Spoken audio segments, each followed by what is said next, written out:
Welcome to Straight to the Point. I'm your host, Representative Joe D'Orsi. In a world of long-windedness, I'm here to deliver you the capital news in 10 minutes or less. So, let's get straight to the point.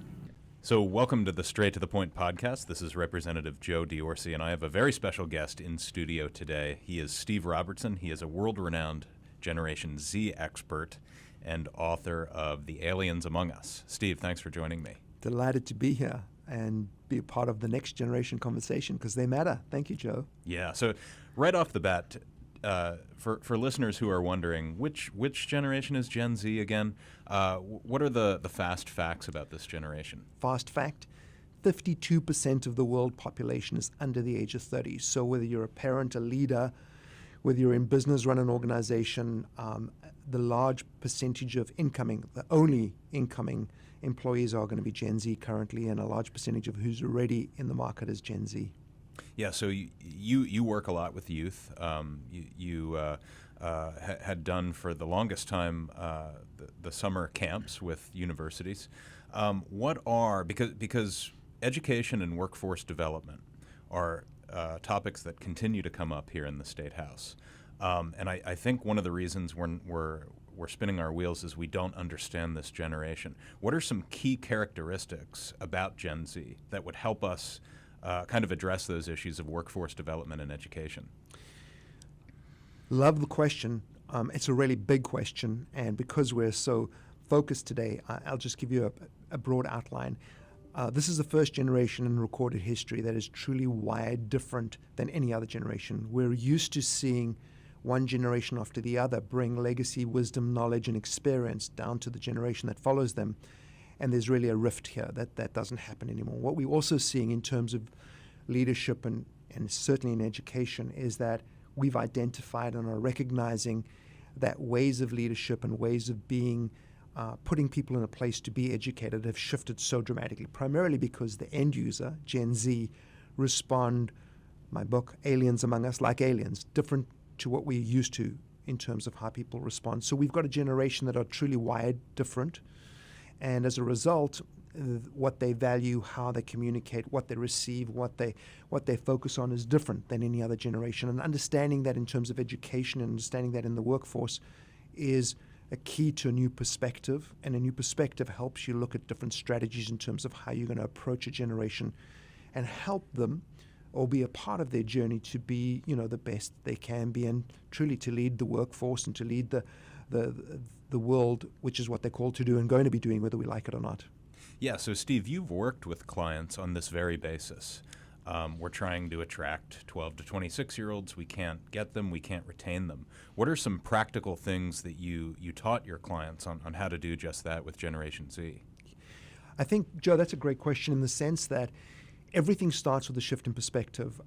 Once you have a different perspective on the problem, what you can bring to that is a different set of thoughts, suggestions, ideas, strategies in terms of how to leverage that relationship well. And what we're seeing is probably the most siloed, self-driven, self-focused generation we've ever encountered. And so bridging that gap is a key, whether you're leading them or whether you're engaging with them even as a parent.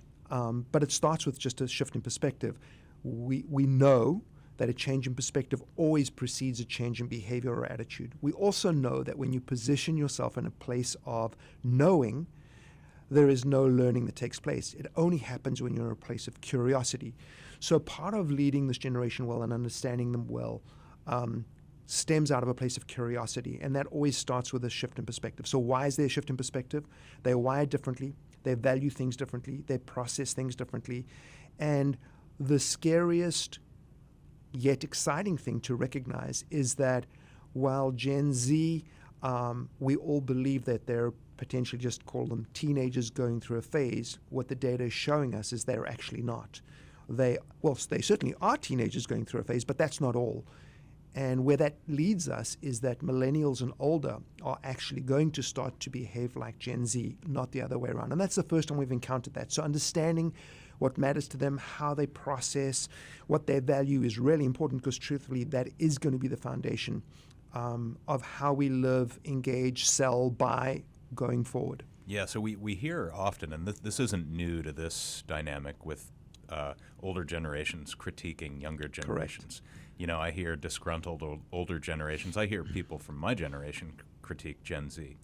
And we know some of the things that they're not very good at, handling adversity, following through on things, doing the gritty stuff required sometimes to be successful. But what are some of the things that they thrive in that business owners who might be listening, people who are serious about maybe appealing to Gen Z should know? Yeah.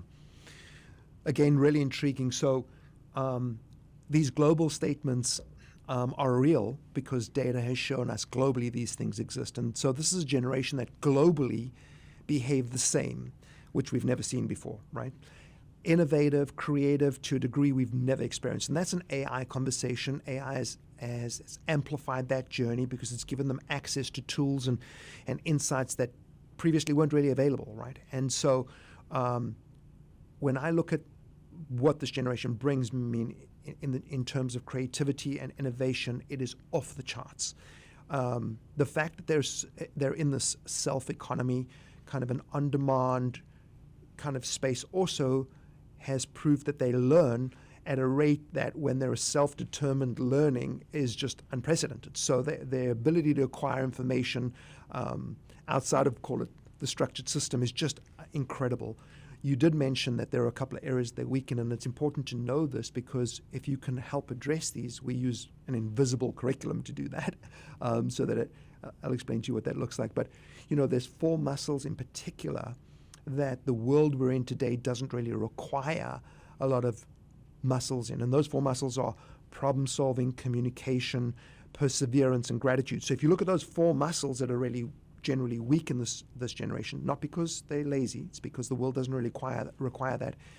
And then you look at where their focus and their strengths really are, innovation and creativity. When you can start to grow those muscles for them as an employer, as a parent, and you start to blend those two, now you really see something that is magnificent. Mm-hmm. And so the invisible curriculum, just to give you a sense of what that is, most people know what Karate Kid, the movie, Daniel's son, Mr. Miyagi, the invisible curriculum is wax on, wax off, clean my car. But what you're learning is a skill. And so we tend to do that in all our curriculum, is teach those skills that improve those muscles, those 4 muscles, in a way that you don't really even recognize that you're learning them. And then, again, when you amplify those 4 muscles growing, plus the skills that they're really good at, meaning innovation, creativity, digital first, now you really have something that is spectacular. Yeah. So you mentioned artificial intelligence, AI. Yeah. There's a spectrum of belief on that, or a spectrum of how people are accustomed to it. There's people who use ChatGPT every day. There's people that are hesitant. There's people that have never heard of it. Just assuming our listeners have no clue what AI is, what exactly is it, and how's it beginning to shape our society? Again, a really big question.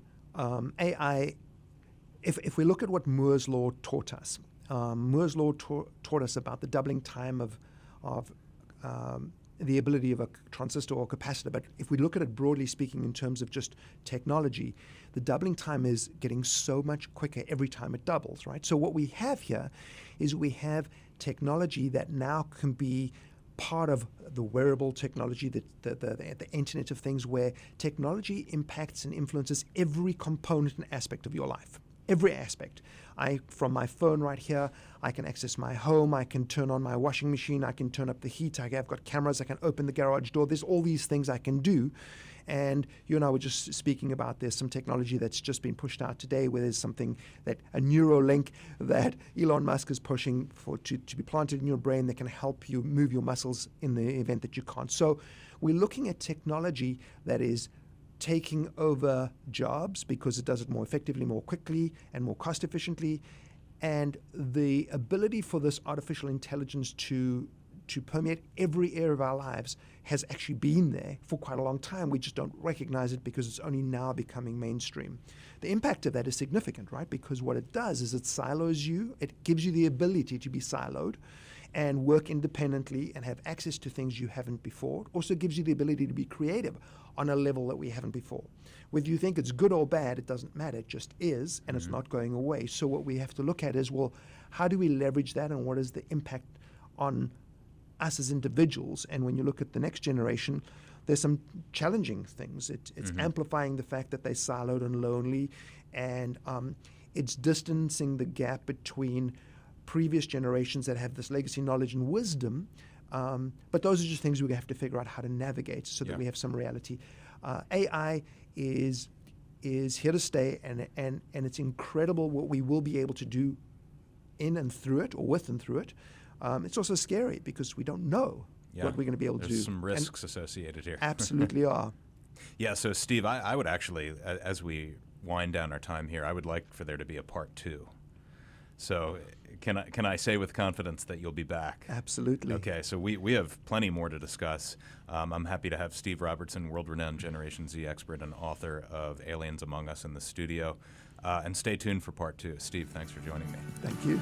This has been Straight to the Point. Visit repjod.com/mypodcasts.